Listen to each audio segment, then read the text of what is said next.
The story begins with Emmy smirking and teasing Johnny about him getting rejected yet again. Saddened, Johnny muttered that he'd prefer if she didn't add the words yet again when mocking him. Emmy raised an eyebrow, asking why he always went over the top on his dating app intro.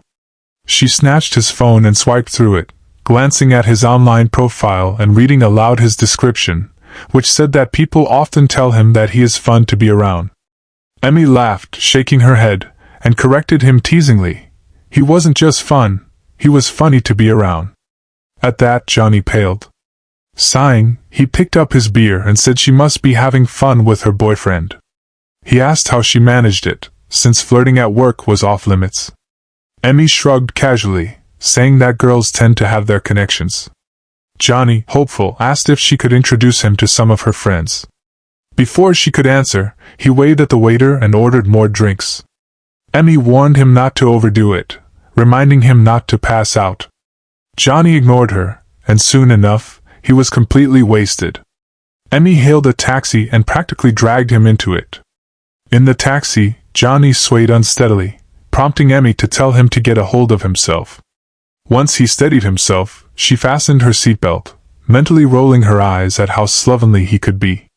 Suddenly, the taxi jerked to a stop. By some strange coincidence, Johnny ended up sitting face to face with Emmy. Flustered, she told him to back off and fasten his seatbelt. Still drunk, Johnny ignored her and leaned closer, telling her she had a really cute face. Emmy blushed and squealed. Then, he gently held her chin and moved closer, about to kiss her. Nervously, Emmy asked what he was doing. The next morning, Johnny woke up in his room, groggy and confused, unable to remember what happened the previous night. At the office, he tried to talk to Emmy, asking if she could give him a minute to discuss what happened. But she looked away and ignored him. Seeing her behavior, Johnny came to the conclusion that she was angry. Over the next 3 days, he tried repeatedly to speak with her, but Emmy ignored him. He realized he needed to make amends soon, since the tension could affect their work. Then, an idea struck him. He remembered that Emmy collected stuffed pandas and he offered to buy one for her. She blushed immediately and shushed him, worried someone might overhear. Baffled, Johnny asked if she was hiding the fact that she loves pandas. Emmy, cheeks red, asked what was wrong with hiding it. Johnny said it didn't seem like something worth hiding, it was cute. Emmy remembered the events of the drunken night and blushed harder. Lightly punching him repeatedly, she called him an idiot, a moron, a dummy, and a womanizer. When she finally stopped, she sighed and told him the panda had to be an expensive one, and Johnny timidly agreed.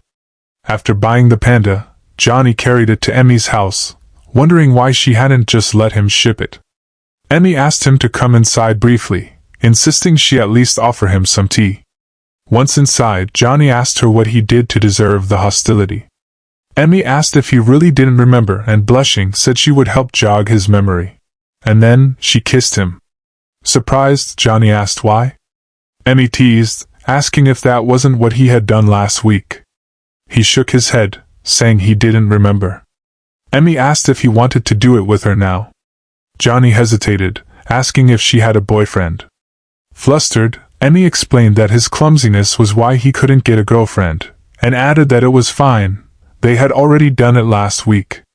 At first, Johnny said that wasn't nice. Then, in shock, he asked if they really had. When he tried to refuse again, in annoyance, Emmy flicked his forehead, somehow knocking the grown man to the ground. With a reddened face, Emmy called him an idiot and told him to admit he wanted to do it. Johnny said he did, but he needed to ask a question first, so he asked her if she was lying when she said she had a boyfriend. Flustered, Emmy stammered, asking why he would ask that. Johnny explained that nothing in her house belonged to a man, there was only one chair, and to sum it all up, she didn't seem like the kind to cheat. Shocked, Emmy was speechless. Johnny assumed her silence meant she was single and pounced on her. Emmy told Johnny to confess his feelings before they went any further. Embarrassed, he admitted he liked her. Emmy laughed, teasing that he sounded like a grade schooler. As she cupped his face, she said that was one of the reasons she liked him. They did it. After the deed, Emmy pursed her lips, and Johnny, baffled, asked what she was doing. Annoyed, she told him to kiss her, complaining about having to spell it out. Johnny giggled and asked if they could do it again. Emmy called him gross and wondered just how horny he was. But in the end, they still went at it till morning.